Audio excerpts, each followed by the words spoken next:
Autoridade Espiritual, por Stephen Covey, Perguntas e Respostas, parte 3.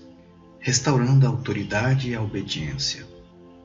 Se a autoridade é falsa, precisamos nós mesmos substituí-la? Resposta. Quando lemos Romanos capítulo 13, está muito claro que todas as autoridades são estabelecidas por Deus. Se resistirmos à autoridade, resistimos à ordenança de Deus e trazemos julgamento para nós mesmos. E por que é assim? Todo o sistema do mundo está errado. A autoridade está errada, a posição está errada, tudo está errado e nós estamos vivendo neste ambiente errado. O que vamos fazer? Já que tudo está errado, devemos ser errados também?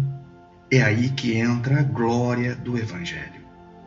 Nosso Senhor Jesus não apenas restaurou a obediência, mas também a autoridade. Ele restaurou o conceito original de Deus de autoridade e de obediência.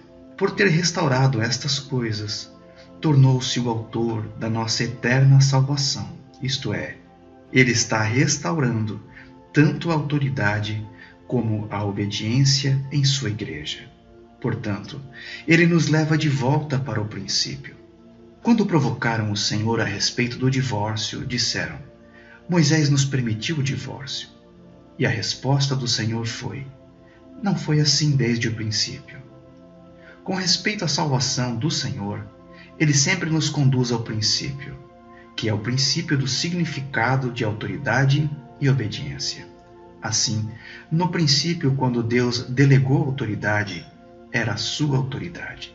Quando estabeleceu a autoridade, era a sua autoridade, mas por causa do pecado do mundo veio uma mudança. Em vez de representar Deus, a autoridade dá a impressão falsa dele. Mas, muito embora dê esta falsa impressão, tem de fingir que ainda o está representando, porque nenhum governo anunciará que o mal é bom. Ele tentará explicar o mal como bom, mas nenhum governo jamais pode anunciar que o mal é bom. Ele ainda tem de sustentar que o bom é bom e o mal é mau. Em outras palavras, você tem de representar que ainda está representando Deus, muito embora não seja verdade. Esta é a razão porque é dito em Romanos 13 que temos de nos sujeitar às autoridades, porque são servos de Deus. Não carregam a espada em vão, foram constituídas para punir o mal e recompensar o bem. Quanto às autoridades falsas, elas têm de fingir que estão fazendo isto. Antes que o filho da perdição apareça, elas não dirão: o mal é bom. Manifestando a autoridade e a obediência. Pergunta: muito embora as autoridades que Deus estabeleceu neste mundo não estejam mais de acordo com o seu pensamento original, Ele ainda está trabalhando.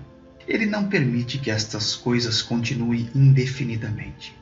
Ele está trabalhando para restaurar a autoridade e a obediência, e enquanto está trabalhando com isso, permite que estas coisas continuem por um tempo. Uma vez que nos encontramos neste tipo de situação, o que faremos? Resposta: não tentemos restaurar a autoridade e a obediência sendo desobedientes. Tentemos restaurar a autoridade e a obediência sendo submissos. Se Deus colocou esta autoridade sobre nós providencialmente, Ele o permite e ainda está trabalhando. Ele ainda não terminou. E nós temos de manifestar o que é a verdadeira obediência e o que é a verdadeira autoridade. Esta é a razão por que precisamos nos submeter às autoridades que estão acima de nós. Ainda que não seja verdadeira, está colocada ali soberanamente. Deus nos colocou sob ela. Temos de ser submissos, mas novamente não é obediência absoluta. A obediência é relativa. Temos de obedecer a Deus e não ao homem. Algumas vezes dizemos que podemos obedecer a um homem na medida de nossa consciência. Quando isso afeta nossa consciência, então precisamos parar, porque a consciência é a voz de Deus. Temos de obedecer a Deus e não ao homem. Podemos ser submissos e estar dispostos a assumir as consequências de não obedecer. Penso que esta é uma área bastante difícil, mas o princípio é claro. Quando Deus está trabalhando para a restauração da autoridade e obediência, precisamos aprender como nos submeter para restaurar o direito da autoridade e o direito da obediência. Assim, de certo modo, fazendo assim, estamos trabalhando com Deus. Finalmente, todas estas falsas autoridades serão colocadas de lado e toda a autoridade será de Deus. Teu é o reino, o poder e a glória para sempre. No tempo em que nosso Senhor Jesus estava na terra, a autoridade que Deus permitiu que estivesse sobre o povo judeu era a autoridade errada, que era o Império Romano. Mas, muito embora fosse o Império Romano, temos de dizer que Deus estabeleceu aquela autoridade. Nosso Senhor Jesus viveu sob esta falsa autoridade e nunca se rebelou contra ela. O povo judeu estava esperando que o Messias derrubaria o Império Romano, o jugo que estava sobre eles, e os libertaria, tornando-os a primeira nação do mundo. Quando descobriram que nosso Senhor não estava fazendo isso, eles o desprezaram, rejeitaram-no e crucificaram-no. Mas o Senhor disse: dê a César o que é de César e a Deus o que é de Deus. Ele mesmo pagou tributo a César. Nosso Senhor é um bom exemplo para nós. Temos de obedecer às autoridades que Deus colocou sobre nós, mas há um grau de obediência. Isto também é verdade em uma família. Os pais são a autoridade que Deus estabeleceu sobre nós e precisamos lhes obedecer. Nós os obedecemos a ponto de que suas ordens não conflitem com os mandamentos de Deus.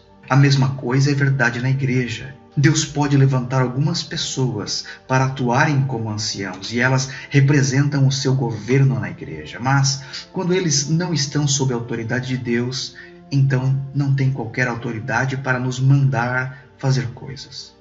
Quando isso acontece, podemos nos submeter ou ter uma atitude de submissão, mas não precisamos fazer o que nos mandam porque temos de obedecer a Deus. Assim, há um limite. Não é uma autoridade ilimitada. Nosso problema não é apenas no mundo, mas também na igreja. Sempre que a autoridade espiritual real não está mais ali e é substituída pela autoridade do homem que tenta manter esta posição, então penso que precisamos entender que podemos ter submissão absoluta, mas obediência relativa.